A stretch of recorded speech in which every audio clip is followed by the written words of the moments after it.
안녕하세요. 저는 문막고등학교에서 근무하고 있는 교사 김신우입니다. 반갑습니다. 지금부터 2023 대입 정시 지원 전략에 대해서 말씀드리도록 하겠습니다. 먼저 시작하기 전에 이 자료를 제작하기 위해서 참고했던 자료입니다. 한국대학교육협의회에서 배포한 2023학년도 대입정보 119 책자와 서울특별시 교육청 교육연구정보원에서 제작 배포한 센진학 2023학년도 대입전형 이해와 대비에라고 하는 책자를 참고해서 자료를 제작했습니다. 첫 번째 파트입니다. 2023 대입 전형 주요 사항인데요. 먼저 작년 2022 대학 입시부터 통합형 수능 체제라든가 서류 간소화, 그다음에 교육과정 적용, 특히나 이제 수시에서는 지역균형 선발 전형으로 학교장 추천을 받아서 지원하게 되는 전형이 신설되면서 굉장히 변화가 많았었습니다. 하지만 이제 2023 대입에서는 전년도와 크게 달라지는 점은 없다는 거 좀 참고를 하시고요. 다만 2022 대학 입시 결과가 전년도 입시 결과와는 좀 많이 차이가 있을 것 같아서 이제 입시 결과를 좀 참고해서 올해 지원 전략을 수립하셔야 될 것으로 생각을 하고 있습니다. 2022 대학 입시가 끝나고 나서 예측했던 것과는 좀 다르게 나타나는 면모들이 있었습니다. 언론에서 정리해서 발표했던 내용들을 몇 개 추려봤는데요. 먼저 수시에서 2월 되는 인원이 좀 많이 감소했다는 부분입니다.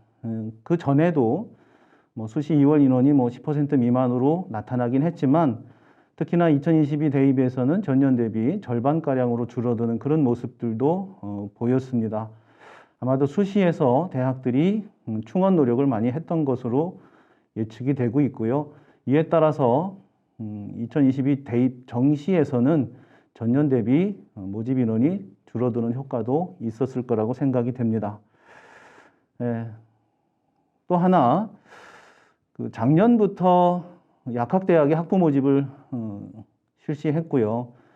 이제 정시에서도 모집 인원이 있다 보니까 수시에서 2월 되는 인원수가 적은 데다가 자연계열 상위권 학생들의 또 지원 성향도 변화가 있었고요.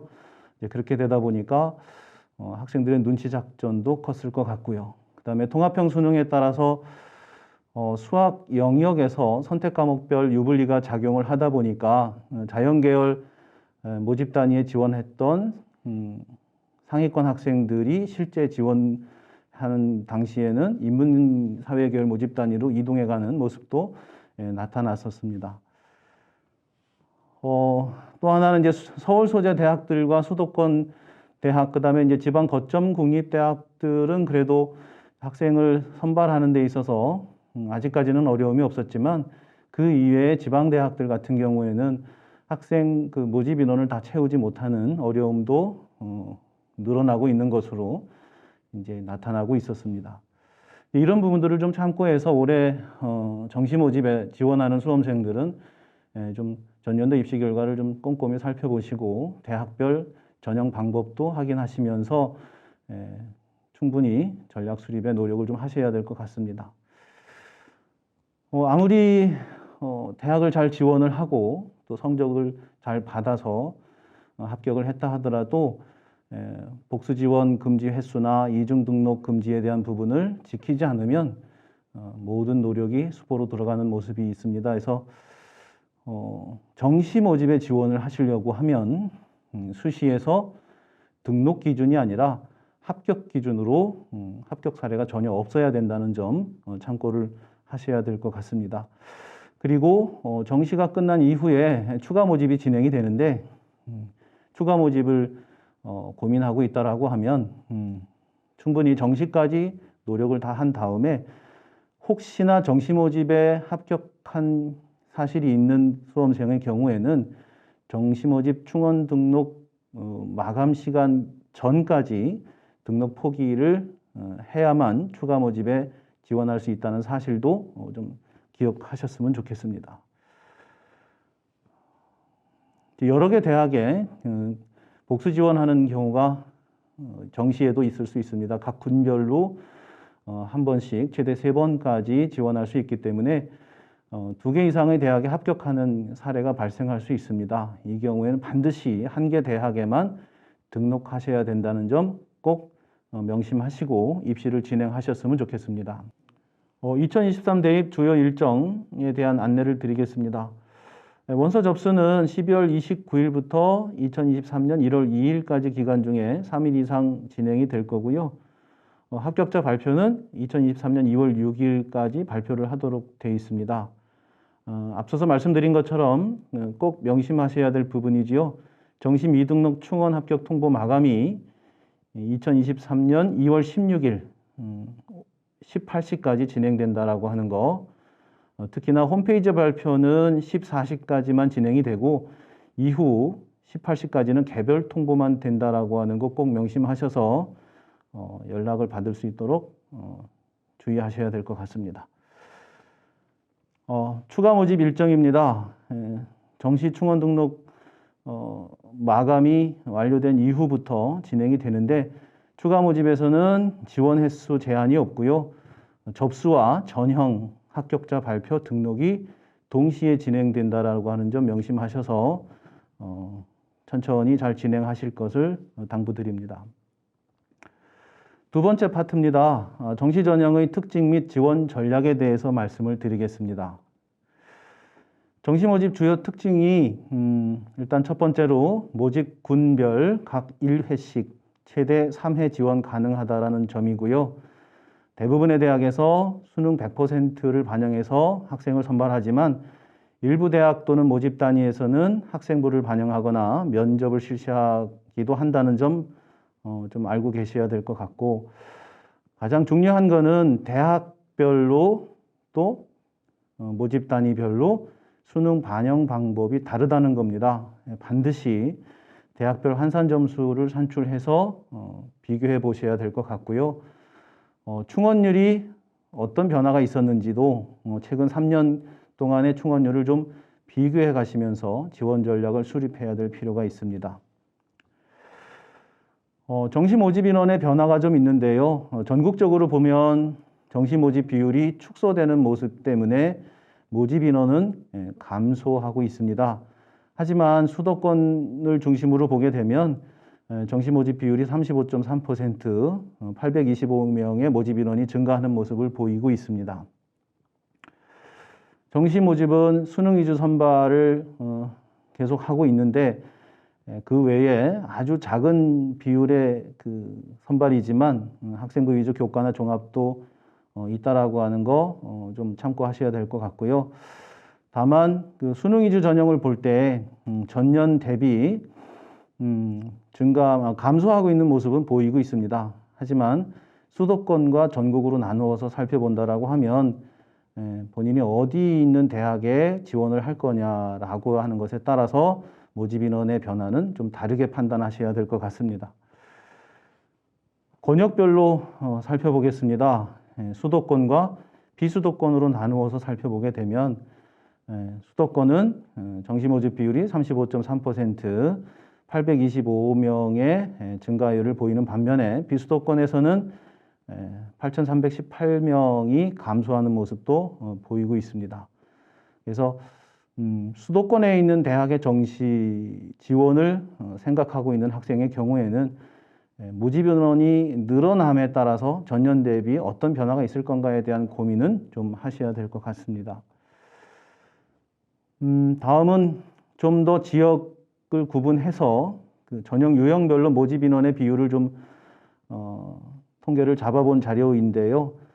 서울하고 세종 그리고 경기권, 그다음에 이제 제주에서도 수능으로 뽑는 인원이 많긴 한데 제주는 어쨌든 대학 수가 적고 하는 부분이 있어서 좀 예외로 친다라고 하면 서울, 세종, 경기 지역에서의 수능 위주 선발 인원은 다른 지역에 비해서 많다라고 하는 것도 확인할 수 있습니다. 이미 여러 해 전부터 나오는 얘기였었지만 서울 소재 16개 대학의 그 전형 유형별 모집 비율을 살펴보면 2022학년도 대입에서부터 40% 이상 선발하는 대학들이 많이 늘었는데 2023년도에 와서는 16개 대학은 전원 40% 이상의 선발 비율을 보이고 있습니다. 정시는 가군, 나군, 다군으로 모집군을 구분해서 선발을 하고 있는데요. 다군의 모집 인원이 적다라고 하는 사실, 그 다음에 서울권 대학들은 주로 가군과 나군 위주로 선발하고 있다는 것. 하지만 대학별로 살펴보게 되면 학생들의 선호도가 다군에 모집하는 대학에서 나타날 수도 있는 모습이 있어서 전 참고를 하셔야 될 것 같습니다. 정시군별 선발 인원 변화 모습을 지역별로 또 이렇게 전년 대비 증가함을 좀 살펴봤는데요. 이 모습만 보게 되면 가나다군 모두에서 선발 인원이 줄어들고 있는 모습이고 서울, 인천, 경기에서의 군별 모집 인원의 증가하는 모습도 살펴볼 수 있습니다. 그래서 전체적으로 수험생 숫자 감소에 따라서 대학별 모집 인원도 줄어드는 모습이긴 하지만 그래도 정시의 가나다군 모집군의 비율을 볼 때 지역별로 어느 군에서 증가를 하고 있는가 하는 모습들은 좀 참고를 하셔야 될 것 같습니다. 2023 대입에서 군별 모집 대학 현황인데요. 지금 보고 계시는 자료는 2021 대입부터 변화되는 모습들을 좀 지우거나 옮기거나 했던 부분들을 한 군데 정리해 놓은 모습인데 작년도에 서울대학교가 가군에서 나군으로 옮겨가면서 연쇄적으로 연세대학교와 고려대가 자연스럽게 가군으로 옮겨갔지요. 이에 따라서 이제 서울 소재 상위권 대학들도 모집군의 변화가 좀 있었고요. 그 다음에 교육대학 같은 경우에는 나군에서 모집을 하고 있다는 사실, 그 다음에 한국교원대와 이화여대에는 초등교육과가 있는데 초등학교 선생님이 될 것을 희망하는 학생들의 경우에는 당연히 나군에 있는 교육대학 하나와 가군에 있는 대학 중에서 교원대나 이화여대를 좀 생각을 해야 되지 않을까 이런 고민도 좀 있고요. 강원도 지역에 있는 대학들은 가나군 또는 나다군 또는 가나다군으로 분할 모집하는 모습을 보이고 있는데 강릉, 원주대, 강원대, 경동대, 상지대, 한림대의 경우에는 가나다군으로 나누어서 모집을 하고 있기 때문에 모집 단위가 어디냐에 따라서 군을 선정할 때 주의하셔야 될 것 같습니다. 그 다음에 이제 학교가 통폐합되거나 명칭이 바뀌는 대학들이 좀 있습니다. 경남과학기술대학교와 경상대학교는 경상국립대학교로 통합해서 학생 선발을 하게 되고 KC대는 강서대로, 한국산업기술대는 한국공학대로 명칭을 바꿨습니다. 그리고 한려대학교는 2월 말 기준 폐교 처리되었다는 것도 좀 참고하셔야 될 것 같습니다. 정시 모집에서 수능 위주 전형에서 수능 100%를 반영을 하기 때문에 어떻게 수능 점수를 활용할 건가는 굉장히 중요한데요. 수능 성적표에는 표준 점수와 백분위 등급이 표시되어져 있습니다. 대부분의 대학들은 표준 점수와 백분위를 반영하는데요. 서울 소재 대학들, 수도권 대학들은 표준 점수를 반영을 하는 모습이고, 그다음에 이제 백분위를 반영하는 대학들은 보시는 대로 지방에 있는 국립대라든지 교대 일부 이런 대학들이 보이는데, 단국대학교 천안 같은 경우는 표준 점수와 백분위를 반영하면서 백분위는 성적표에 있는 점수 그대로 반영을 하는 모습이고요. 서울 소재 일부 대학들을 포함한 29개 대학에서 국어 수학은 표준 점수를 반영하고 탐구 영역에서는 백분위를 기준으로 한 변환 표준 점수를 반영하는 모습도 볼 수 있습니다. 특이하게 경동대를 포함한 15개 대학교에서는 등급만 반영해서 학생을 선발하고 있다는 점도 참고하셨으면 좋겠습니다. 수능 영역별 반영 비율입니다. 대학마다 다르다.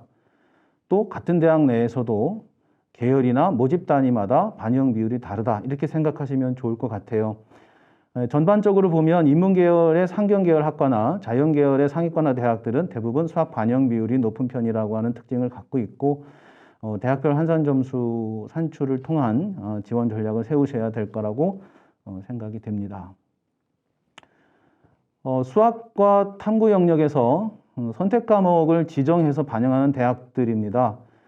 자연계 상위권 대부분에서는 수학은 미적분과 기하학을 지정을 했고요. 함께 과학탐구도 필수 반영하는 모습을 보이고 있습니다. 다만 이제 여기에 있는 대학들 중에 일부 모집 단위는 다르게 반영할 수 있다라고 하는 거 명심하시고 반드시 최종 모집 요강을 확인하시길 바랍니다. 영어 영역 반영 방법에 대한 부분입니다. 영어 영역은 등급만 제공되기 때문에 등급을 이용해서 환산 점수를 부여하거나 또는 가산점 감점을 부여하거나 또는 반영 비율 내에 그 비율 적용을 통해서 대학교 산출 점수에 포함되는 모습들을 갖고 있습니다. 그래서 가감점을 반영하는 대학들은 서울과 지역 거점 국립대에서 이와 같이 고려대 또는 충남대와 같은 대학들이고요. 그 이외의 대학들은 비율 적용을 해서 전체 산출 점수에 포함시키고 있는 모습입니다. 한국사 영역 반영 방법입니다. 영어 영역과 비슷하게 가감점 또는 차등 반영 등을 하고 있는데 서울 소재 주요 15개 대학 같은 경우에 건국대와 동국대는 비율 적용을 해서 반영을 하고 있고요.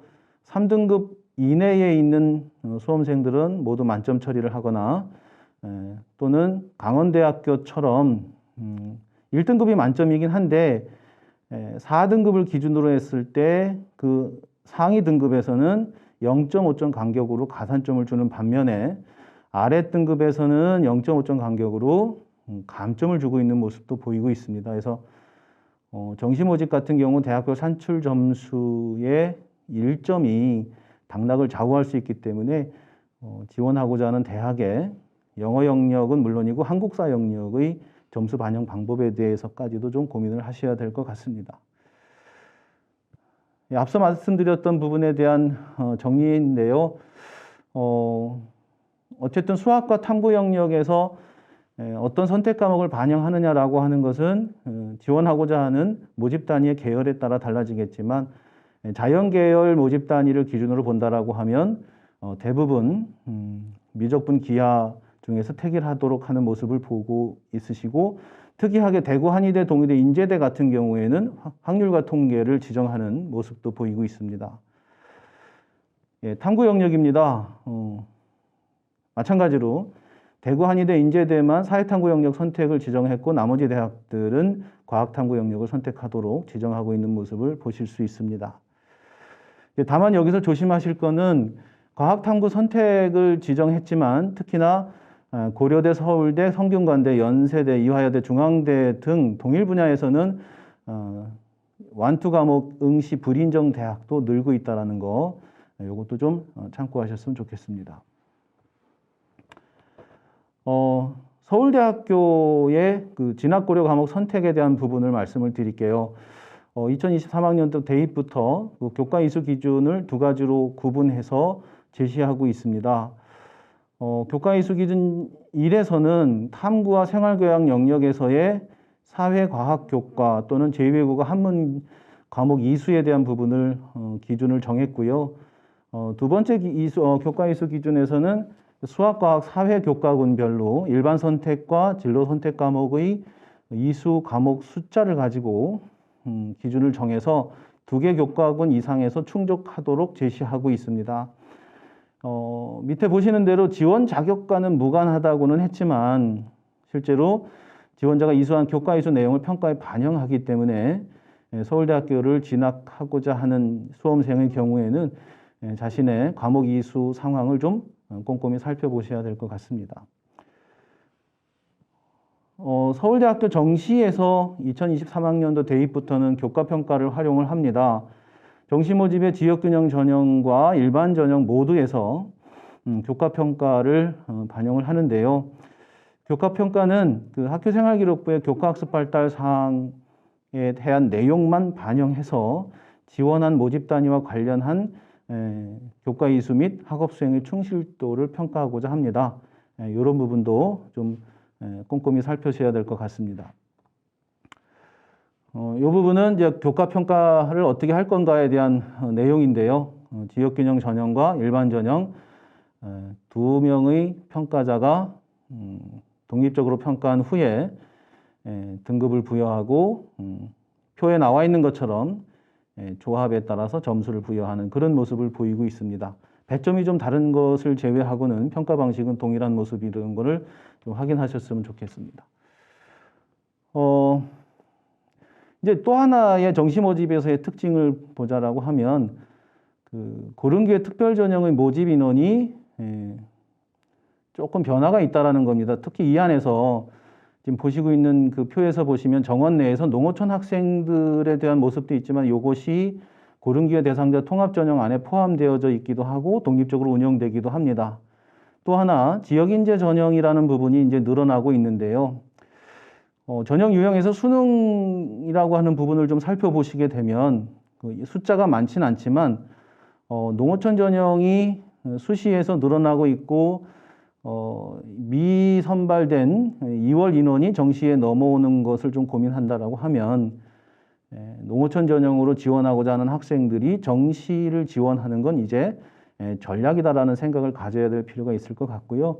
지역인재 전형에서도 수능 위주의 전형이 운영되고 있는 모습이 좀 보입니다. 또 하나 올해부터는 지역인재 전형이 지역별로 그 지역에 있는 학생들을 선발해야 되는 그 인원이 정해져 있게 되죠. 의학학 계열, 간호 이런 모집단이 해당이 되는데 꼭 수시에서 선발해야 된다라고 하는 조항은 없기 때문에 이제 최종 모집 요강이 확정 발표되어야만 알 수 있긴 하겠지만 아마도 대학들이 정시까지 지역인재 전형을 운영해야 되는 모습도 예측은 됩니다. 그래서 수험생마다 가지고 있는 환경에 따라서 고른기회 특별 전형에 해당이 되는 경우도 있을 겁니다. 그래서 그거를 본인이 확인을 하셔서 전략을 좀 수립하셨으면 좋겠습니다. 그 중에서 지역인재 전형의 특징에 대해서 잠깐만 좀 간단하게 말씀을 드리고 가지요. 끄트머리에 말씀드렸던 것처럼 의학학 계열 및 간호학과 입학자 중에서 해당 지역 출신 학생 수의 비율을 법률에 명시를 하게 되면서 지역 학생들의 진학률이 증가될 거라고 예상이 되는데 수시에는 대부분 수능 최저 학력 기준이 적용이 되어져 있고요. 수시에서 뽑지 못하는 인원을 정시까지 넘겨서 뽑아야 되는 상황이 발생이 될 거라고 생각이 됩니다. 다만 강원도 학생들이 강원도 소재 대학을 갈 수 있는 인원은 느는 반면에 다른 지역으로 갈 수 있는 인원은 줄어들 수밖에 없는 상황이라서 조금 좋다고만은 할 수는 없지만 그래도 지역 내에 있는 대학을 가기 위해서 주어진 조건을 충족하기 위한 노력들은 분명히 해야 될 거라는 생각이 듭니다. 그 노력이 수능에 어쩔 수 없이 준비를 해야 되는 모습이 있어서 수능 준비에 좀 최선을 다해야 된다는 생각이 들고요. 지역별로 그다음에 계열별로 모집 비율입니다. 이제 두 번째 아래쪽에 있는 것에서 보이시는 것처럼 선발하겠다라고 제시하는 모집 인원에 대한 부분이 아니라 등록을 해서 입학하는 학생들 기준의 비율이기 때문에 수시와 정시 모두 최종 모집 요강에 어떻게 선발할 건가에 대한 부분을 좀 꼼꼼히 살펴보셔야 될 것 같습니다. 그 다음에 이제 네 번째 자격 요건 강화에 대해서 이야기들이 많이 나오고 있는데요. 해당 지역 고등학교 전 과정을 이수하고 또 이런 부분들이 자격 요건이 강화가 됐는데 이 부분은 2022년 중학교 신입생부터 적용되는 사실이라서 올해 수험생한테는 상관이 없는 부분임을 말씀을 드립니다. 대학별 지역인재 전형 모집 인원 및 전형 방법을 정리를 했는데요. 저희가 다른 지역의 대학은 갈 수 없는 상황이라서 강원권에 있는 대학들만 정리를 해봤는데 처음에 말씀드린 것처럼 교과와 종합 전형에서 선발하는 인원이 전형 계획상으로는 굉장히 많습니다. 근데 이게 이제 수능에서 모집하는 인원도 분명히 있지만 혹시 수능에서 선발하지 않는다라고 했더라도 수시 모집이 끝나고 난 이후에 이월되는 인원수에 대한 부분도 꼭 점검을 해야 된다는 생각이 들거든요. 그래서 이렇게 정리되어진 표만 가지고 결정할 것이 아니라 모집 요강 확정된 인원, 그 다음에 수시 모집 결과에 따라서 이월되는 인원까지 확인해서 정시에 최종적으로 어느 대학에서 무슨 과를 몇 명 모집하느냐 하는 부분도 좀 꼼꼼히 살펴봐야 될 것 같습니다. 강원도에 있는 대학별로 전형 방법과 이제 참고 사항들을 좀 정리를 해봤는데, 보시는 대로 지금 나와 있는 표는 수시에서 진행하는 전형 방법들입니다. 그런데 보셔야 될 건 수능 최저학력 기준에 대한 부분이죠. 그래서 완화되어져 있는 부분이 있긴 하지만 특히 강원대학교 같은 경우는 모집 단위마다 그 충족해야 될 기준이 좀 다른 부분이 있습니다. 그래서 이런 부분도 충족을 위한 노력을 하다 보면 수능에 대한 준비를 꼭 하셔야 되기 때문에 정리를 좀 해봤고요. 요것을 충족해서 수시에 다 차면 대학 입장에선 다행이겠지만 걱정스러운 거는 수도권에서의 그 지역균형 선발 전형과 강원대학교의 지역인재 전형에 복수 지원을 하는 수험생 중에서 상위권 그 대학의 그 수능 기준을 충족하는 경우는 이동해 간다라는 것도 무시할 수 없는 부분입니다. 그래서 분명히 이제 이월되는 인원에 대한 고민을 할 수밖에 없어서 말씀을 드리고요. 의학학 계열에 대한 부분, 이제 이게 법령에 따라서 모집 인원의 비율이, 선발 인원의 비율이 정해져 있다 보니까 아무래도 수시에서 수능 최저학력 기준을 충족했냐 안 했냐에 대한 부분이 굉장히 클 것 같고요. 거기서 모집하지 못한 인원에 대해서는 정시로 넘어갈 거기 때문에 정시에서 수능 반영 영역별 반영 비율에 따른 유불리에 대한 부분도 좀 고민을 하셔야 되겠죠. 현재로서는 강원대학교만 정시 가군에서 수의학과에 3명을 모집하는 것으로 나타나 있지만 전년도까지의 입시 결과를 본다라고 하면 충분히 수시에서 선발되지 못한 인원을 정시로 넘겨서 뽑을 수 있는 가능성은 남아있다라고 생각이 됩니다. 자, 다음은 농어촌 특별전형의 특징입니다. 강원도의 경우도 농어촌 전형에 해당되는 학생들이 많이 있다라고 생각이 되고요. 특히나 서울권에 있는 대학들이 정시 모집에서 농어촌 특별전형을 선발하는 대학들이 좀 늘고 있고요. 수시 수능 최저학력 기준 적용 대학이 이제 점점 줄어들고 있다는 것도 보셔야 될 것 같고, 경쟁률은 대체로 높은 편이긴 합니다. 모집하는 인원이 적다 보니까 충원율도 사실은 장담할 수 없는 부분이긴 한데, 지원하고자 하는 대학을 너무 상향 지원하는 모습이 아니라고 하면 수시에서 한 번, 두 번의 어떤 기회로 삼을 수도 있고, 정시까지 끝까지 오는 친구들이라고 하면 서울권 대학에 목표를 잡아서 지원을 하는 것도 고려해 봤으면 좋겠습니다. 대부분의 농어촌 특별전형 지원 자격은 유형 1과 유형 2로 나뉩니다.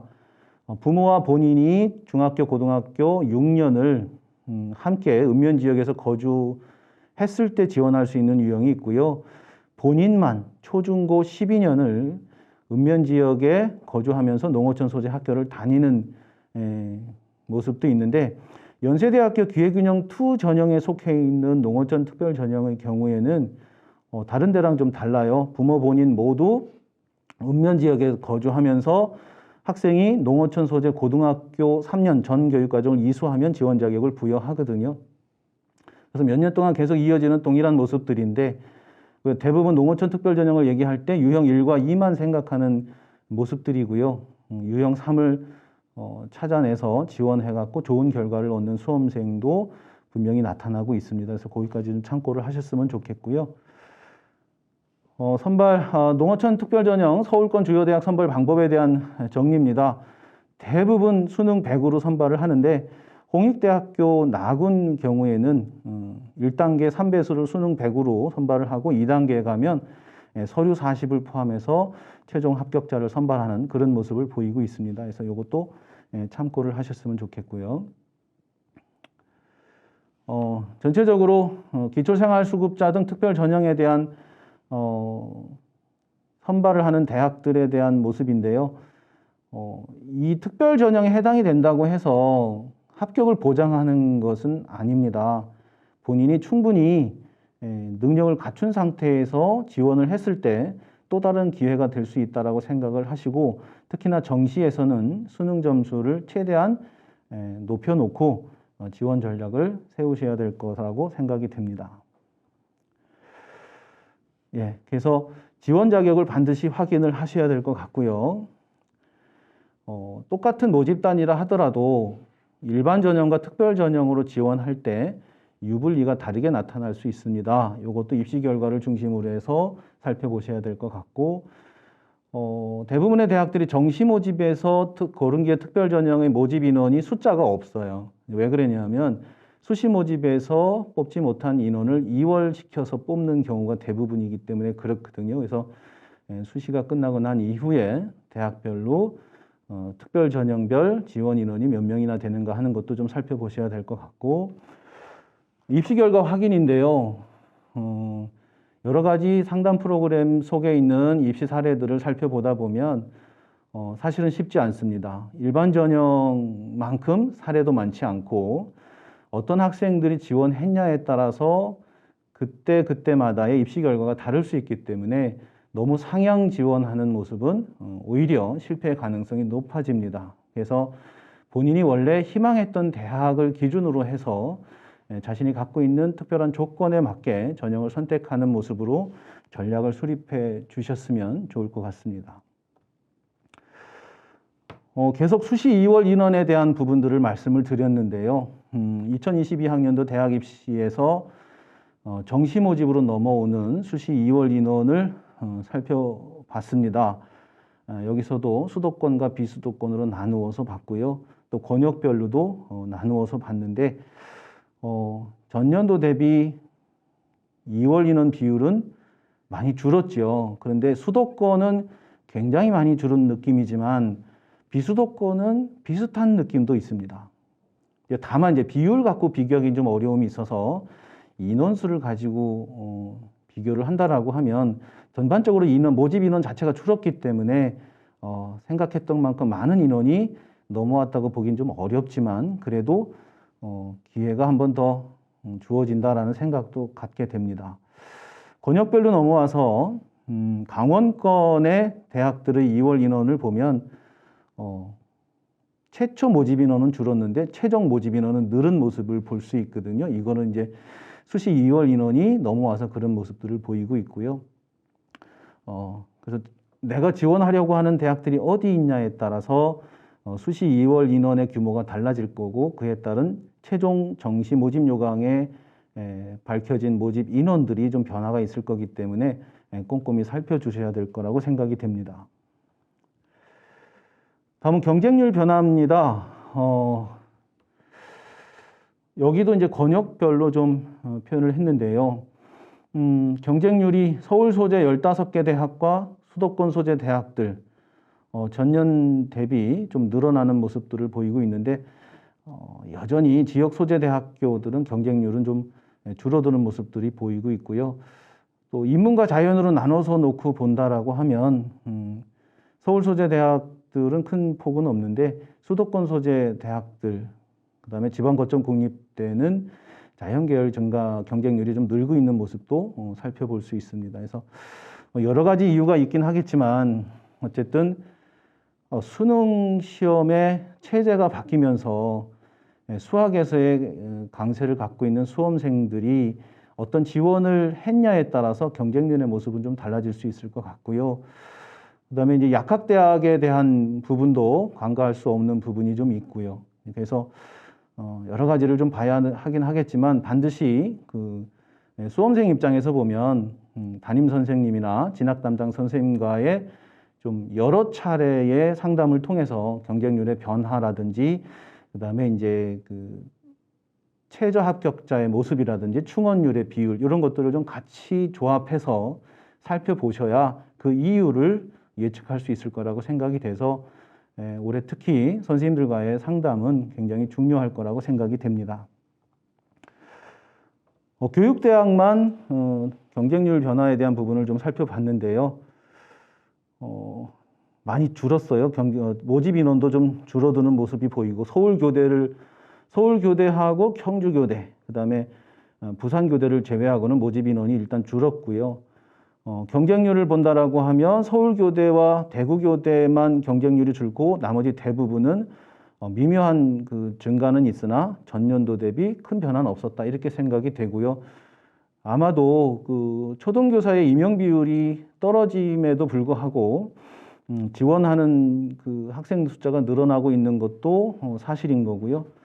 그다음에 이제 모집군이 다 나군으로 몰려 있어서 여러 개 대학에 동시에 지원할 수 없는 상황이 되다 보니까 정시에서는 보시다시피 경쟁률이 그렇게 높진 않지만 전년 대비 늘어나고 있는 모습도 크진 않습니다.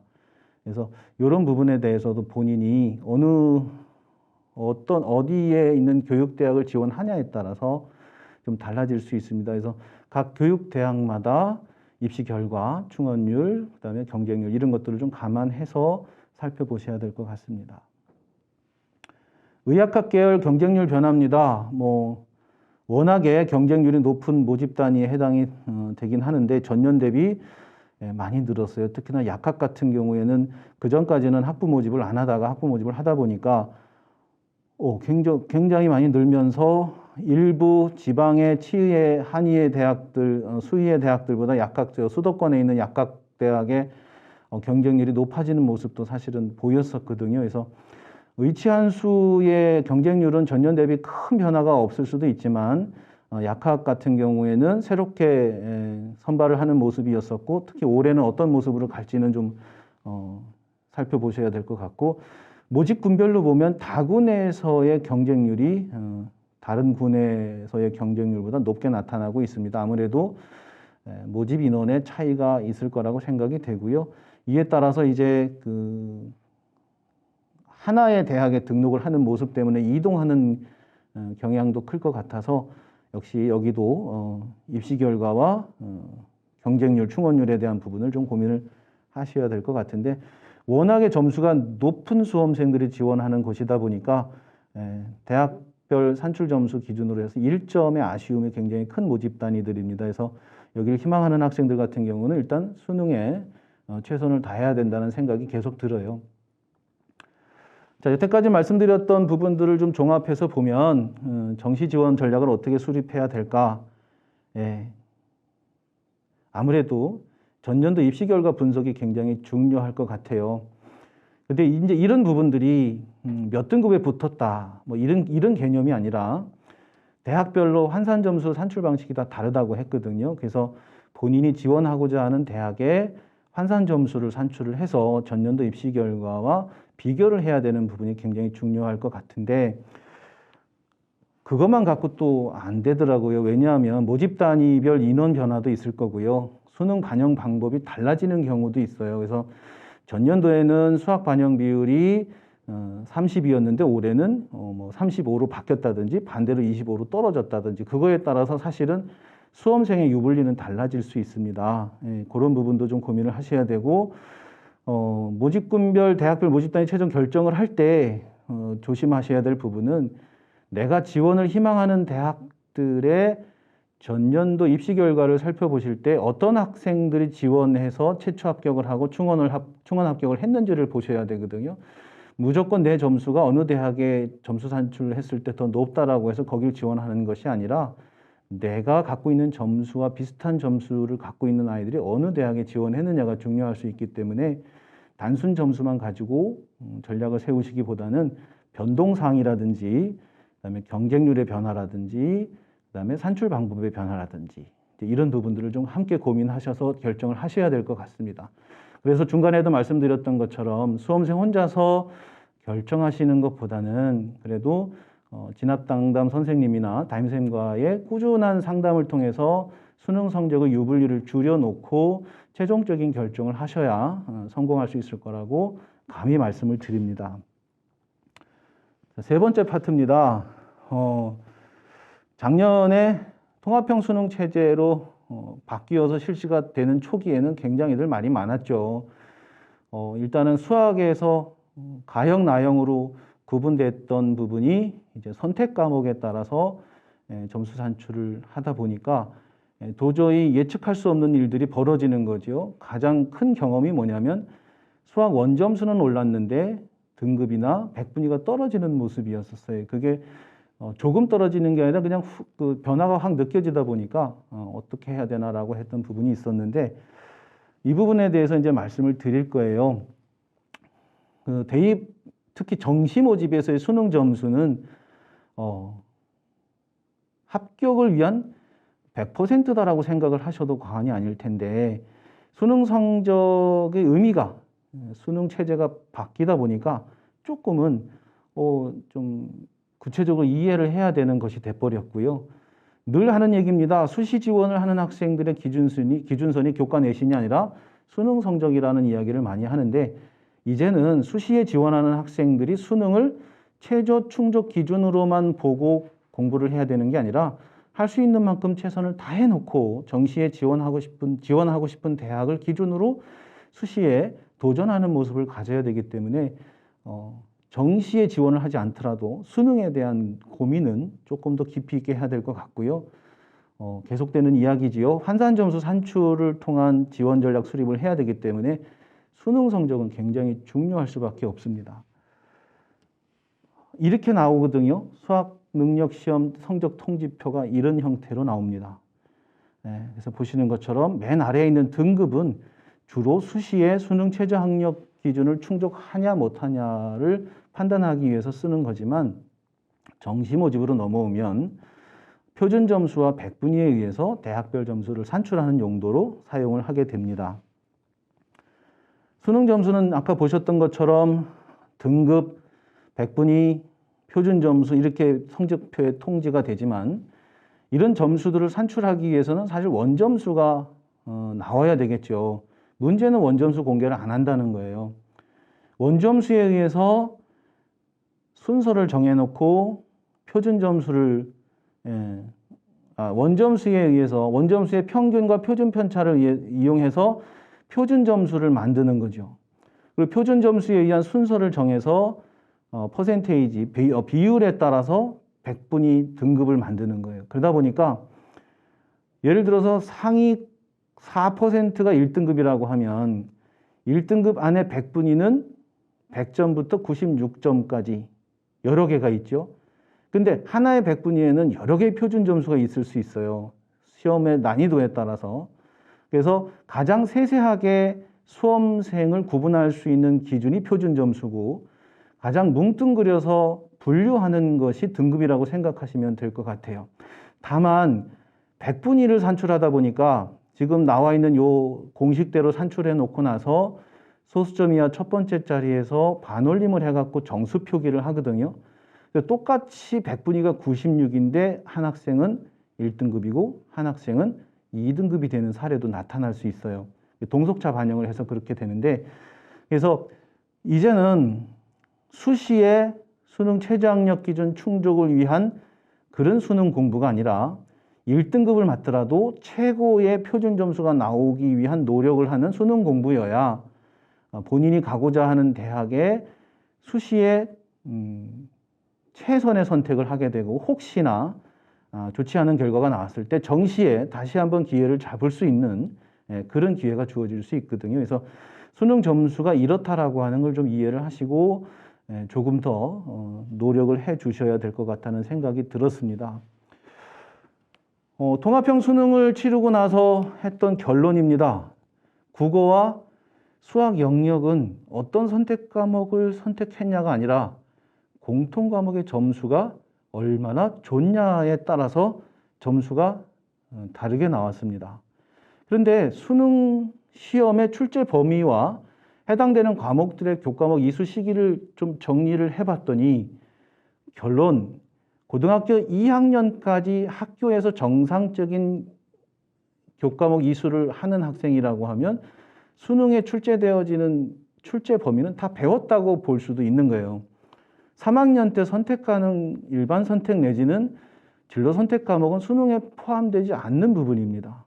그래서 이제는 진짜 정말로 고등학교 1학년 때서부터 대입 준비를 해야 되는 시기가 된 거고 3학년에 올라와서 어떤 선택 과목을 선택하느냐에 대한 고민에 따라서 수시에 교과와 종합전형에 대한 지원 전략을 수립하고 정시에 갈 수 있는 대학을 가늠해서 자신이 최고의 만족도를 가질 수 있는 대학을 선택할 수 있는 그런 시기가 됐다는 거죠. 그래서 3학년 수험생의 경우에는 이제 본인이 갖고 있는 점수를 최대한 활용할 수 있는 노력을 통해서 전략을 수립하는 쪽으로 3학년을 보내야 되겠지만 1, 2학년 학생들이라고 하면 공통 과목에 대한 일반 선택 과목에 대한 공부를 좀 더 철저하게 해줘야 되는 그런 생각이 듭니다.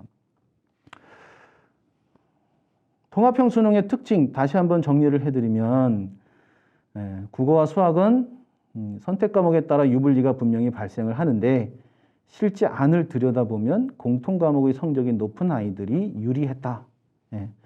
수능 수시에서 수능 최저 기준을 충족하고 정시 지원에 영향을 줄 수 있는 도구가 수능이다. 다만 원점수를 발표하지 않다 보니까 어떤 선택 과목을 선택했을 때 유불리가 있는지 모르기 때문에 사실은 유불리 확인이 어렵지만 연합학력평가를 보고 나서 수험생은 본인의 공통과목 점수와 선택과목 점수가 어떻다는 걸 알기 때문에 여러 차례 시험을 보면서 공통과목의 점수가 어느 정도 올라가니까 내 점수가 어떻게 바뀌더라라고 하는 건 충분히 아실 수 있거든요. 그래서 그런 점검이 꾸준하게 필요하고요. 결국 공통과목에 대한 부족한 부분을 충분히 메꾸면서 선택과목에 대한 기초를 다져나가는 모습으로 수능을 대비하셔야 성공할 수 있겠다라는 생각은 하게 됩니다. 보시고 있는 화면은 국어 수학 영역의 표준 점수 산출 방식에 대한 도표인데요. 굉장히 복잡합니다. 이거를 공부하는 능력이 더 필요하다 싶을 정도로.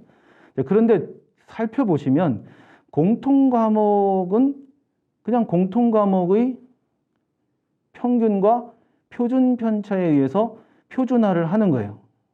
근데 그 점수가 0.75, 75%가 반영이 되는 거고 선택 과목은 1차 원점수 조정을 거칩니다. 근데 이 원점수 조정을 뭘 갖고 하냐면 선택 과목이 같은 집단의 공통 과목 점수의 평균과 표준 편차에 의해서 조정을 거치는 거예요. 근데 식을 보시다 보면 원점수, 내 점수가 선택 과목이 같은 집단 내에서의 원점수 평균보다 높아야 잘 나오고 선택 과목의 집단의 원점수 평균이 높아야 잘 나와요.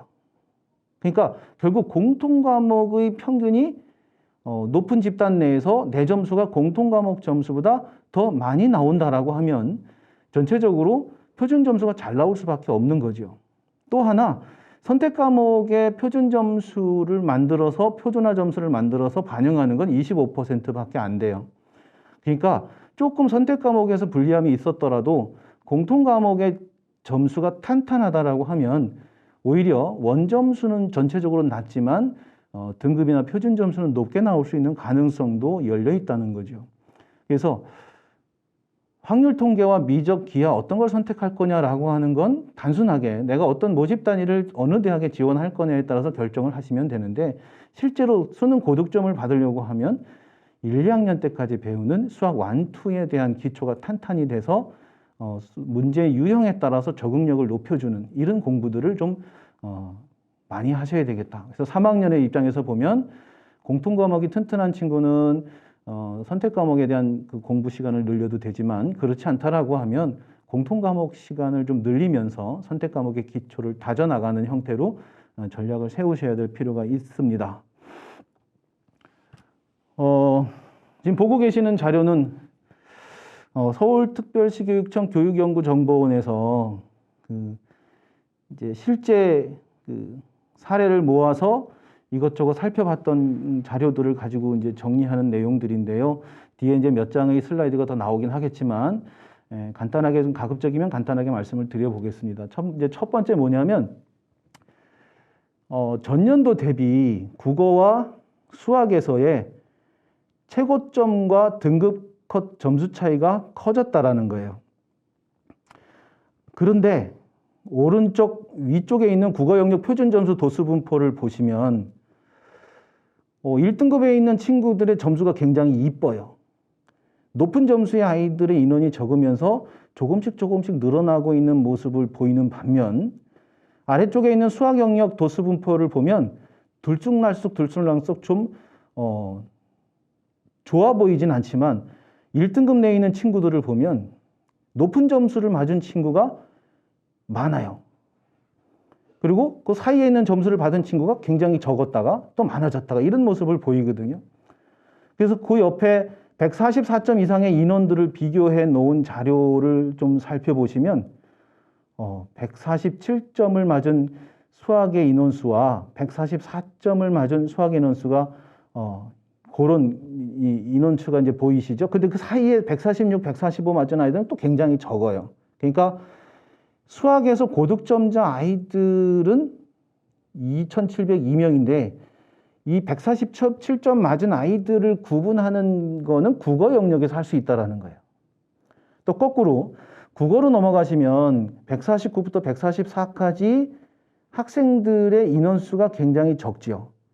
그럼 149점을 맞은 28명의 학생 중에 수학을 147점 맞았다라고 하면 그 친구의 능력은 엄청 올라가는 거예요.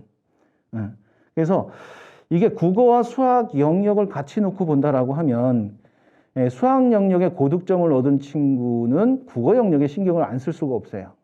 또 국어 영역 같은 경우는 점수 차이가 좀 많이 난다고 하지만 인원수가 얼마 없다 보니까 결국은 그거를 충분히 수학의 영역 점수 가지고 극복할 수 있는 상황이 생기는 거죠. 뭐 결국 간단히 얘기하자면 국어 수학을 다 잘 봐야 된다는 이야기인데 자신의 전국연합평가 성적을 놓고 봤을 때 매 회마다 점수가 나오게 되면 영역별 공부하는 시간이라든지 공부하는 내용들에 대한 점검들을 좀 꾸준히 하셔야 되겠다 이런 생각이 들더라고요. 그래서 그 뒤쪽에 나오는 친구들은 어느 정도 이렇게 보완이 되는 부분이긴 하지만 특히나 1등급 돼 있는 상위권 친구들 같은 경우는 공부하는데 무조건 한두 문항을 맞히기 위한 노력을 하기보다는 조금 더 분석을 구체적으로 해서 살펴보셔야 되지 않을까라는 생각을 했고요. 다음은 통합형 수능에서 선택 과목에 따른 유불리에 대해서 말씀을 드리겠습니다. 요 자료는 그 서울 중등진학지도연구회에서 실제 그 수집한 자료를 가지고 추정 분석한 자료를 근거로 해서 제작이 된 건데요. 먼저 국어 수학 영역 수능 표준 점수 최고점 비교입니다.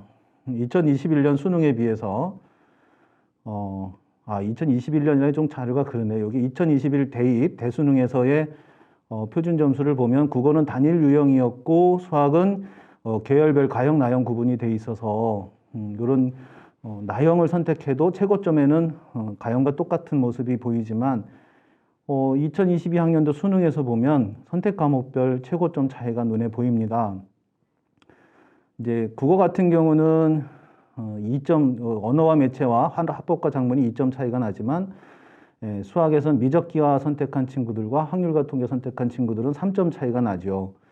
숫자를 보면 그렇게 큰 차이는 아닐 수도 있는데 앞서서 보셨던 그 도수분포 그래프를 좀 떠올리신다라고 하면 수학 같은 경우는 최고점에 해당되는 친구가 많았다라고 생각하고 또 국어 같은 경우는 찬찬히 이렇게 조밀조밀하게 벌어지는 모습이었기 때문에 이 2점과 3점의 차이는 구체적으로 비교하면 굉장히 큰 차이일 수 있거든요. 자, 이제 수학 영역 등급대별 선택 과목 비율 비교로 넘어가 보시면 1등급 내에 그 미적 기하 선택한 친구들과 확률과 통계 선택한 친구들의 비율이 굉장히 차이가 큽니다. 이런 모습들이 조금의 변화씩은 있지만 1, 2, 3등급에서 계속 유지가 되다가 5등급 정도 되면 이제 뒤바뀌는 모습을 보이거든요. 그래서 확률과 통계를 선택한 아이들의 1등급에서의 비교를 보면 굉장히 불리한 모습들을 보이고 있는 것이고요. 여기다가 이제 옆에 있는 표를 보시면 탐구 과목별 비교표인데 사회탐구와 과학탐구를 선택했을 경우에 유불리가 그냥 자세히 보지 않아도 눈에 보이거든요. 첫 번째로 사탐의 경우에 사회문화와 생활과 윤리를 선택한 친구들이 제일 많고요. 나머지 선택 과목들은 그 인원이 크지 않은 모습들인데 만점자가 1등급인 만점을 맞은 1등급이 나온 과목들이 되게 많아요. 6과목이나 됩니다. 2022학년도 수능을 기준으로 했을 때 그렇거든요.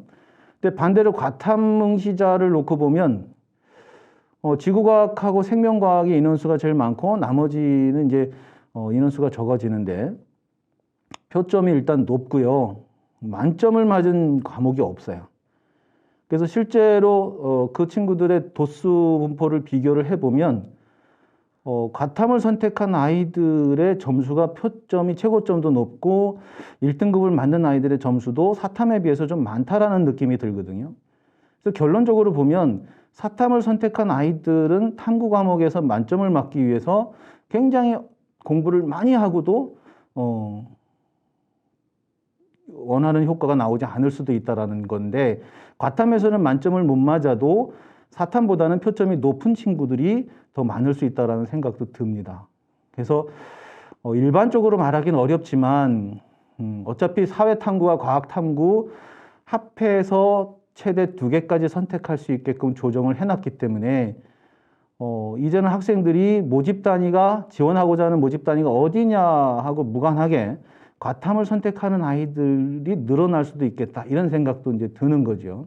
그래서 선택 과목에 대한 유불리를 좀 살펴보다 보면 결국은 국어와 수학에서는 공통 과목에 대한 부분이 굉장히 크다라고 하는 거, 그 다음에 탐구 영역으로 넘어오게 되면 어떤 선택 과목을 선택하느냐도 중요할 것이고, 사탐을 선택하는 학생들의 경우에는 공부를 좀 더 완벽하게 해야 되겠다라는 생각도 드는 거죠. 그러고서도 상대적으로 과탐에 비해서 불리할 수 있다라는 생각도 드는 거기 때문에, 그래서 좀 공부를 이제는 조금 더 계획적이고 구체적이고 부족한 부분들을 보완해 나가는 전략적인 부분으로 좀 가야 되겠다, 이런 생각을 많이 하게 됐습니다. 영어 영역 등급별 인원수 및 비율 비교표인데요. 연계 비율 축소와 연계 방식의 변화에 따라서 1등급에 해당되는 그 수험생들은 난이도가 좀 체감 난이도가 높았다라고 생각이 됩니다. 어찌 보면 1등급의 경우에는 2021학년도에서는 12.7%가 1등급이었는데 2022학년도 와서는 절반으로 줄어버리거든요. 그리고 2등급, 3등급을 놓고 보면 이제 어느 정도 균형을 맞춰가서 어떤 선생님은 이게 절대평가를 하는 영역인데 2등급, 3등급을 보면 상대평가이기도 하겠다라는 생각도 갖게 하는 모습이거든요. 그래서 이제 영어 영역의 등급이 상위권 대학으로 갈수록 2등급을 맞았을 때 불리함이 적용될 수도 있겠다, 이런 생각도 듭니다. 다음은 이제 역시 그 서울시 교육청 교육연구정보원에서 124,354명의 수능 실데이터 표본 분석을 한 자료를 이제 일부 발췌를 한 부분인데요. 124,354명이면 엄청난 인원입니다. 우리 도의 수험생에 비해서도 굉장히 많은 인원수가 되는데, 쭉 점수를 합해갖고 이제 쭉 소트를 해서 데이터를 정리를 한 건데, 미적기하 과탐 선택한 친구들과 확통 사탐을 선택한 친구들의 국어 수학 탐구 영역 2과목 표점 합을 기준으로 분류를 해보면 보이죠. 이게 그런 게 보여요. 그 미적기하 과탐을 선택한 친구들 중에 서울대는 좀 어려운데 그 밑에 있는 친구들이 인문으로 돌렸을 때 서울대를 갈 수 있는 점수대가 나온다는 거죠. 그런 부분들이 상위권에서는, 최상위권과 중상위권 이상에서는 모습이 보이는 거예요. 그리고 평균 등급이 1.5일 때, 1.6일 때, 이제 좌측에 있는 미적기와 과탐을 기준으로 놓고 봤을 때, 평균 등급이 1.5일 때 국수 영탐의 평균 등급하고 이렇게 쭉 비교를 해보면 서울대를 갈 수 있냐 없냐를 구분하는 영역의 성적이 결국은 국어 수학이 아니라 탐구일 수도 있겠다라는 느낌이 오는 거죠. 아이들이 국어와 수학, 영어는 탄탄한데 결국 탐구에서 불이익이 생겨서 지원하고자 하는 대학이 좀 달라질 수 있는 모습들이 보이거든요. 누적비도 보면 사실은 인문계열 쪽의 아이들이 점수 좋은 아이들의 비율이 굉장히 적어요. 근데 이게 만약에 자연계에서 제일 잘하는 아이들이 의치한수 약학계열로 빠져나간다라고 하면 조금은 변동될 수 있는 그 여지는 있습니다만은 그걸 생각하지 않고 본다라고 하면 계속 언론에서 나오는 얘기처럼 최상위권 자연계열 모집단 미적분 기하 과탐을 응시한 최상위권 수험생들 중에 모집 단위가 아니라 대학의 브랜드를 바꾸기 위해서 계열 교차 지원을 하는 학생들이 있을 수 있다는 건 수치상으로는 나오는 거죠.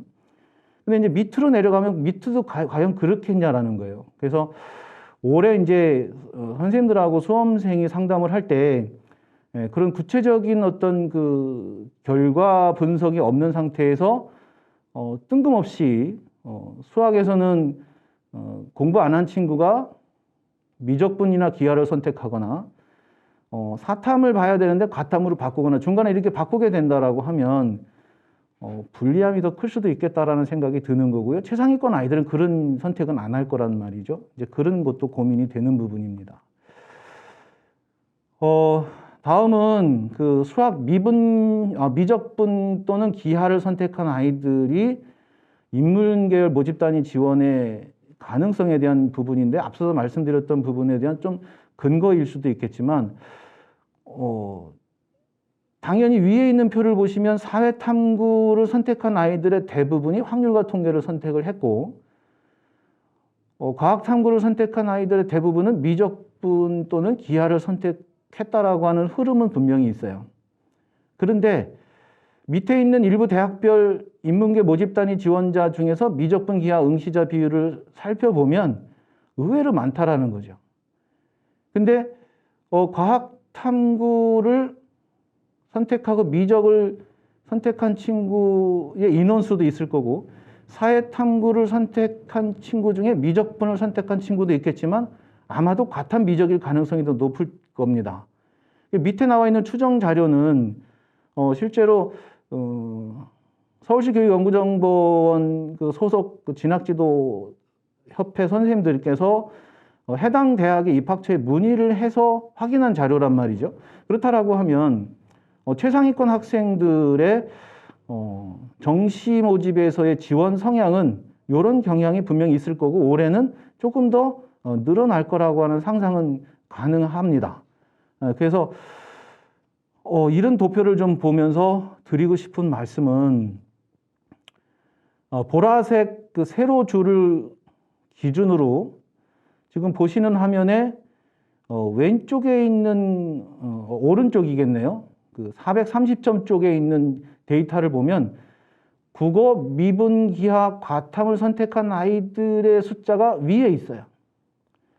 그래서 건국대, 홍익대, 동국대부터 해서 전국 의예과까지 좀 이렇게 보시다 보면 수학 미적분 또는 기하를 선택하고 과탐을 선택한 최상위권 학생들이 전략적으로 인문계열 모집 단위로 넘어가는 사례는 충분히 있을 수 있다는 거죠.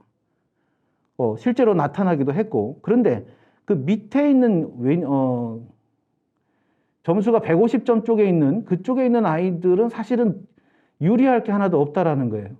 점수대로 놓고 보면 확률 통계 사탐을 선택한 아이들의 점수가 더 높거든요. 그래서 이런 부분들을 좀 감안하셔서 수험생이나 진학지도 해주시는 선생님들께서 아이들의 실제 점수 데이터를 놓고 비교 분석해서 상담을 진행하셔야 되지 않을까 이런 생각이 들었습니다. 수능 점수 활용 사례에 대한 부분입니다. 정시 모집 대학별 환산 점수를 가지고 실제 정리를 해보면 두 학생, A 학생과 B 학생의 수능 성적을 가지고 동일한 대학의 대학별 환산 점수를 산출했을 때 실제 단순 표준 점수 합하고 백분위 합을 놓고 비교할 때 우위가 뒤바뀌는 모습이 보이죠. A 학생의 백분위가 209.5가 나오지만 실제로 대학별 환산 점수를 산출해 보면 B 대학생이 81.51로 높아진다라는 거예요. 그러면 이것만 가지고 두 학생이 지원해서 합격 가능한 대학을 결정할 거냐라는 거죠. 굉장히 위험한 겁니다. 아까도 처음에 말씀드렸던 것처럼 지원하려고 하는 대학의 어떤 수험생들이 어떤 점수를 가지고 지원을 해서 최초 합격을 하고 충원 합격을 하고 불합격을 하느냐, 그 데이터가 없이 단순 요거만 비교를 하게 되면 오류를 범할 가능성이 큰 거죠. 그래서 또 하나 살펴봤습니다. 이제 경희대학교의 그 인문계열과 자연계열에서의 특정 학과를 기준으로 한 학생의 표준 점수 100분위 등급 점수를 가지고 지원하는 모집 단위의 계열의 영역별 점수 반영 비율을 적용해서 본인 한선 점수를 살펴보니까 561.24가 나오고 561.85가 나와요. 이거 갖고 자연계열 생체의공학과를 지원하자고 얘기는 안 하실 겁니다. 그런데 거기 참고점 1과 참고점 2라고 하는 부분이 있어요. 그래서 하나는 공교육기관에서 사용하고 있는 상담 프로그램의 합격 사례 기준 점수고, 또 하나는 사설 기관에서의 상담 프로그램 속의 배치점이라고 생각하시면 될 텐데, 그런 점수를 놓고 비교를 하는 거죠. 아, 그러면 이 학생은 경희대학교 허스피털리티 경영학부에 지원하는 게 맞겠다 해서 지원을 결정하고 결국 최초 합격을 하는 그런 결과를 가져오는 거죠. 그래서 단순하게 그 한 학생의 그 수능 성적표를 가지고 어떤 영역의 점수가 많이 나왔으니까 그 영역의 반영 비율이 높은 대학에 지원하겠다 하는 것만 가지고 결정할 수는 없다라는 거예요. 그래서 그 대학들을 좀 합불 사례를 좀 놓고 또 전형의 변경된 상황도 좀 보고 대학 입학처에서 발표하는 입시 결과들을 종합적으로 좀 같이 반영해서 어디를 지원하는 게 가능성이 높아질 거다, 이런 식의 어떤 상담을 진행해야 되는 게 맞을 거라고 생각이 됩니다. 좀 잠깐 정리를 좀 해봤습니다. 그 2022학년도 입시 결과가 아직 발표가 이제 막 시작이 됐어요.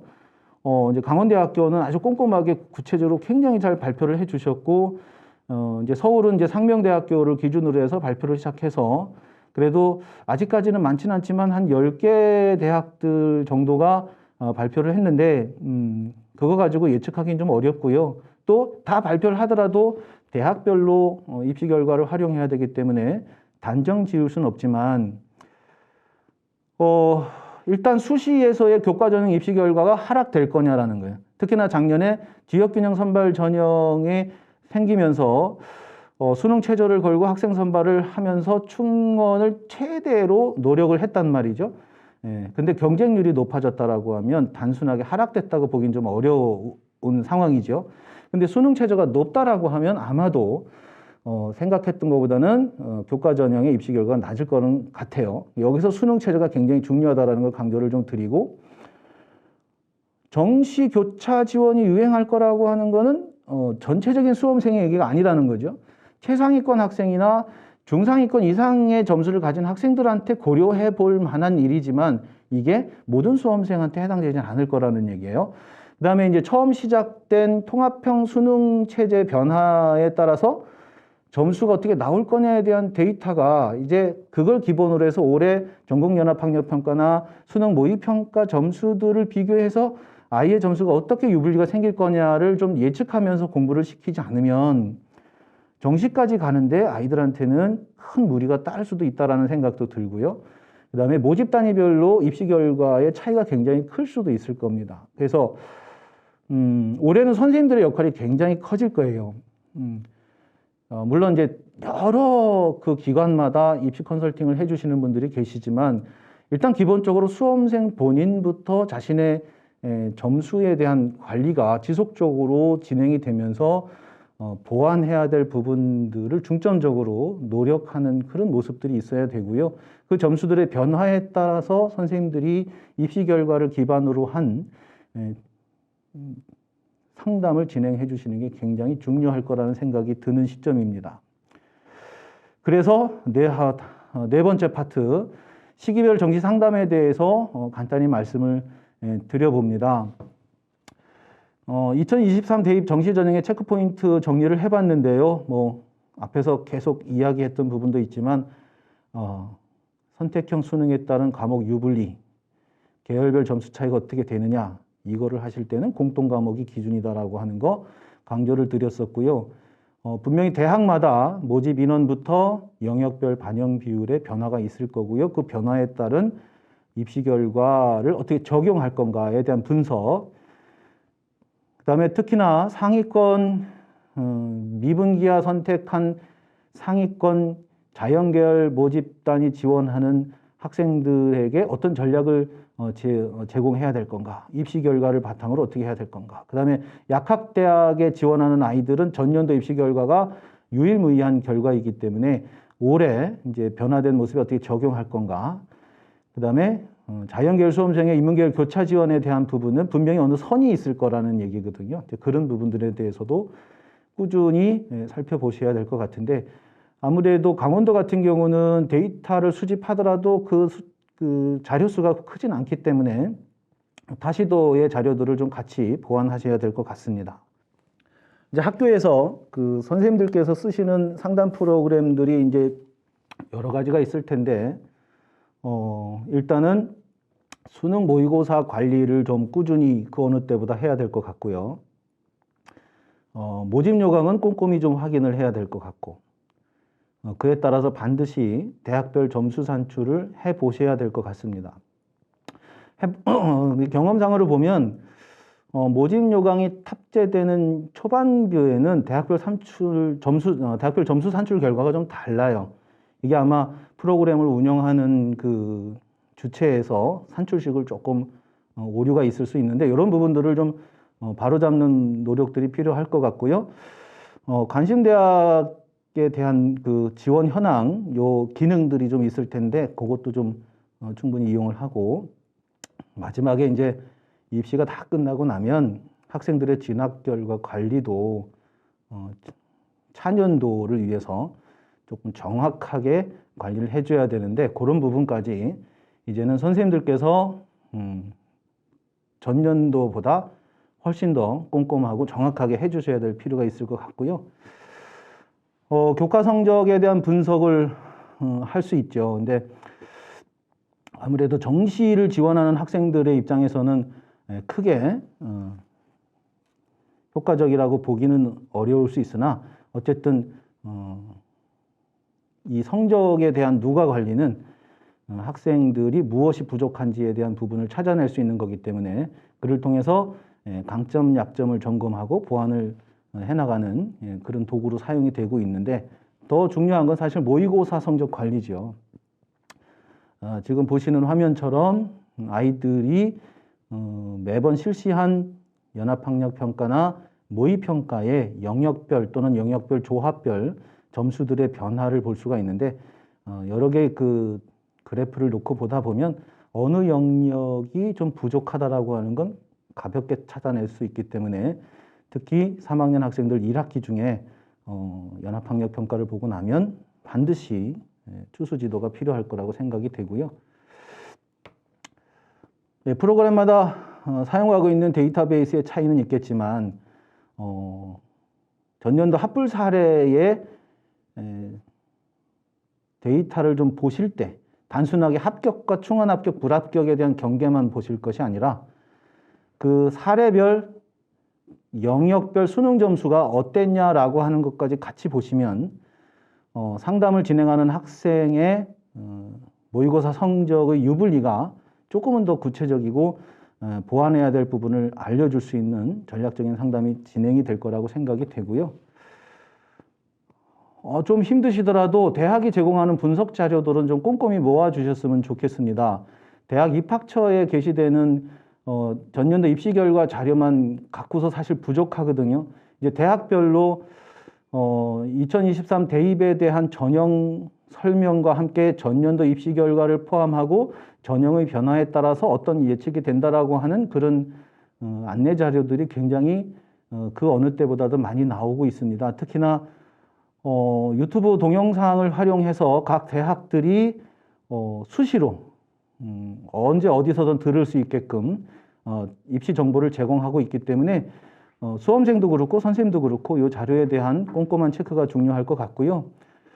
대입정보 포털 어디가 사이트에 들어가 보시면 대입정보센터, 대학별 입시정보, 전형평가 기준 결과 공개라고 하는 메뉴들을 찾으실 수 있는데 여기에는 모든 대학이 정시에서는 경쟁률, 등록자 70% 컷 점수, 그 다음에 합격자의 최종 예비 번호와 같은 자료들을 공통으로 제공하고 있습니다. 그래서 세 가지 자료죠. 대학별 전년도 입시 결과 발표 자료, 그 다음에 입학처에서 올해 입시의 그 특징과 전년도 입시 결과 바탕으로 하는 예측 자료, 그 다음에 어디가 사이트에 올라와 있는 전형 결과, 요거를 같이 놓고 보시면 어느 정도 흐름은 잡을 수 있거든요. 그래서 그거를 충분히 좀 활용해 주셨으면 좋겠고요.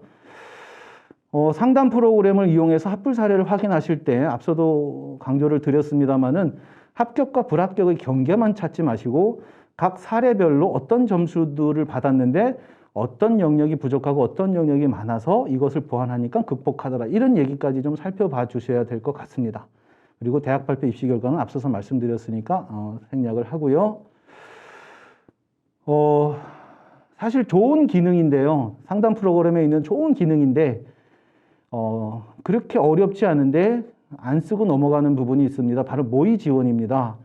이게 100% 정확하다고는 할 수 없지만 어쨌든 수험생의 입장에서는 현재 갖고 있는 점수를 기준으로 본인이 노력하면 어느 정도까지 갈 수 있겠다라는 생각으로 하는 부분이기 때문에 경향은 살필 수 있거든요. 그래서 일단 학교에서 재학생들을 대상으로 상담을 진행해 주시는 선생님들께서는 학생들과 상담하면서 모의 지원에 대한 부분을 꼭 한번 잘 활용해 주셨으면 좋겠고요.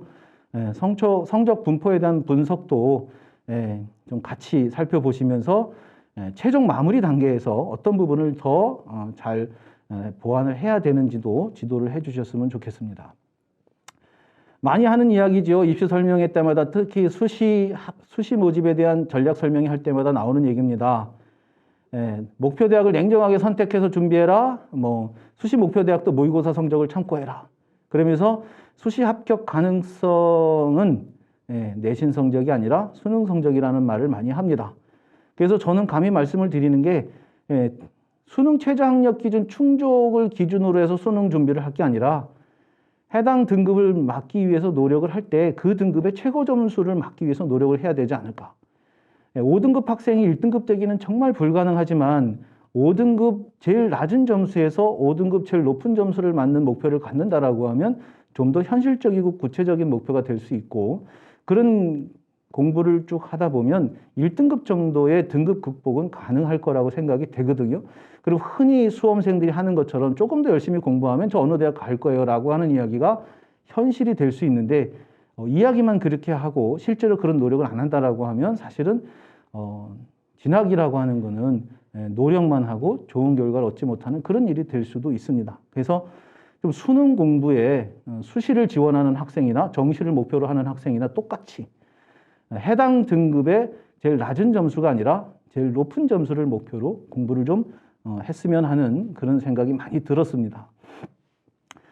이제 고등학교 3학년 학생들 상담이 월별로 좀 진행이 됐으면 하는데 담임선생님들 참 많이 힘드시고 학생들도 많이 부담을 갖고 있어서 상담을 매번 하는 게 쉽지는 않지만 적어도 학생 개인을 기준으로 놓고 보면 연합학력 평가가 끝나고 바로 학생은 오답 정리를 해야 되지만 성적표가 나오고 나면 학생은 선생님과 함께 어떤 부분에 부족함이 생겼는가를 좀 고민해 주셨으면 좋겠습니다. 그래서 월별로 좀 꾸준히 상담을 한다라고 하면 수시 원서를 작성하기 전까지 그래도 한 학생은 4-5번 정도의 상담을 진행해야 되지 않을까 이런 생각이 들었고요. 이제 수시 원서를 접수하고 난 이후에 수능 시험을 보기 전까지는 사실은 이제 수시를 지원한 학생들은 대부분 대학별고사라든지 이런 부분들 때문에 분위기 잡기가 굉장히 어려울 수는 있지만 결국 수능이 걸려 있는 학생들이라고 하면 자기 관리를 정말 잘 해서 시간 안배를 통해서 수능에 대한 준비를 최대한 해야 된다는 생각을 하게 되고요. 시험을 3학년은 굉장히 많이 보지요. 근데 이 시험에서 몇 등을 했다, 몇 점을 받았다 이게 중요한 게 아니라 연합학력평가는 내 부족한 게 뭔가 내가 얼마만큼 극복을 했나 이런 거를 생각을 하시면 될 것 같고 모의평가는 내 위치가 어느 정도 되나, 그래서 내가 지원하고자 하는 대학을 어떻게 선택하면 될까, 이런 고민들을 해주시는데 사용을 하시면 되고, 제일 중요한 건 마지막 대학 수학능력 시험을 잘 치르는 거니까 꾸준하게 자기의 리듬 잃지 않고 공부를 하시는 게 중요할 것 같습니다. 이제 끄트머리에 다가가고 있는데요. 전국연합학력평가 성적표를 잠깐 보여드리고 그 성적표를 어떻게 봐야 되는지에 대한 강조를 좀 드리고 싶어서 자료를 준비했습니다. 그 전에 한국교육과정평가원과 교육부는 수능시험을 보고 나면 각 영역별 교육과정 근거라고 하는 걸 발표를 합니다. 이렇게 보시면 수학 영역을 예를 들었을 때 각 문항별로 교육과정 근거 또는 성취 기준 등을 밝혀주거든요. 그러니까 뭘 물었느냐가 나오는 거예요.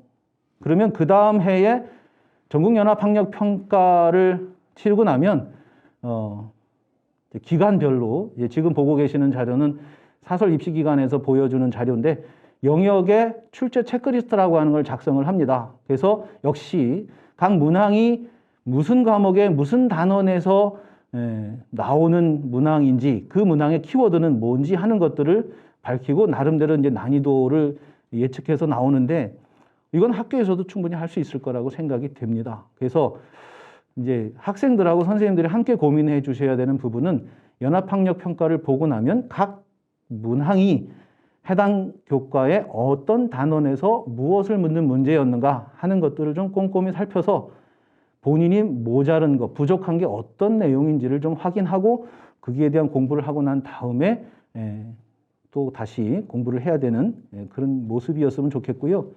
성적표입니다. 일단 가장 먼저 보실 게 3월 달과 4월 달에 평균과 표준 편차가 이런 변화가 있다 보니까 수학의 경우에 원점수가 62점이었는데 3등급이었어요. 근데 4월 달에 가면서 원점수가 68점으로 올랐습니다. 그리고 표준 점수는 1점이 떨어졌고요. 등급도 하나가 떨어졌어요. 100분위도 당연히 떨어졌고요. 이런 부분이 왜 일어날까? 그래서 이제 살펴보면 두 시험의 공통 과목의 평균과 표준 편차가 어떤 변화가 있었냐는 거죠. 그리고 이 해당 학생의 그 공통 과목과 선택 과목에서의 점수가 얼마였냐는 거죠. 그게 확인이 되지 않으면 그 이유를 사실은 두리뭉실하게밖에 얘기를 못해요. 아, 공통 과목에서 하나 더 틀렸는가 보다.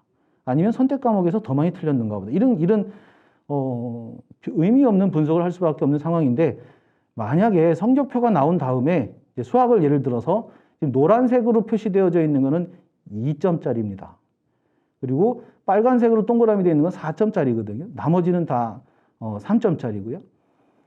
그리고 난이도가 A, B, C, D로 되어져 있는데 이걸 가만히 보고 있으면 난이도 쉬운 것 중에 틀린 건 없는지 난이도 어려운 것 중에 틀린 것은 내가 맞출 수 있는 건지 아닌지 이런 고민도 할 수 있는 거고 점수를 공통과목과 선택과목으로 구분해서 44점과 18점 이런 것을 매달 정리를 해놓고 보다 보면 전체적으로 응시생들의 공통과목 평균과 표준 편차를 모르더라도 내가 뭘 더 공부해서 하나 두 개를 더 맞추면 전체적으로 이 수학의 표준 점수가 어떻게 되겠다. 이건 가능하단 말이죠.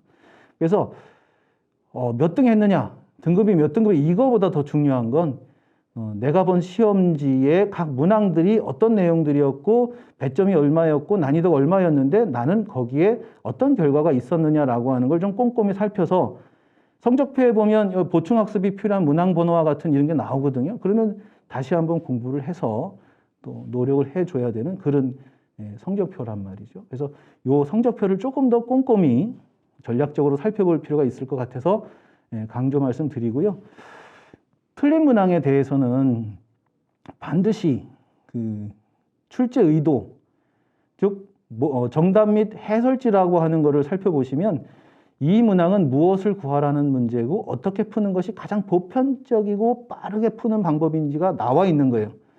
근데 본인이 푼 거와 이거와 같으면 의도대로 잘 푸는 거고요. 만약에 맞추긴 맞췄는데 이거와는 다르게 풀었고 본인이 봐도 어렵게 풀었어요. 그러면 이거 빨리 고치셔야 되는 거예요.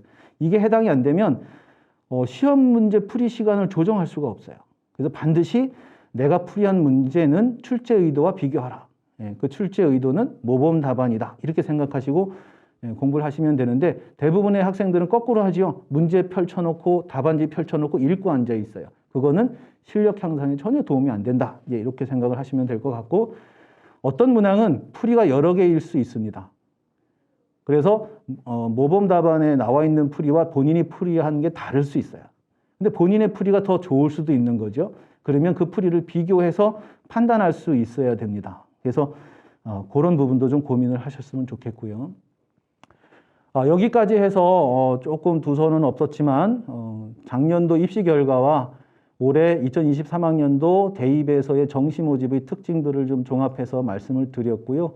어차피 고등학교 3학년 학생들은 수험생으로서 입시가 끝날 때까지 부담감을 가지고 생활을 하셔야 되겠지만 본인이 정한 목표가 있어서 그 목표를 달성하기 위한 과정이라고 생각하시면 그래도 좀 참을 수 있지 않을까라는 생각이 드는데 죄송합니다. 이게 제가 당사자가 아니라서 이런 말씀을 드릴 수는 있는데 혹시 필요하시면 1600-1615에 전화하셔서 전화 상담 받으실 수도 있고요.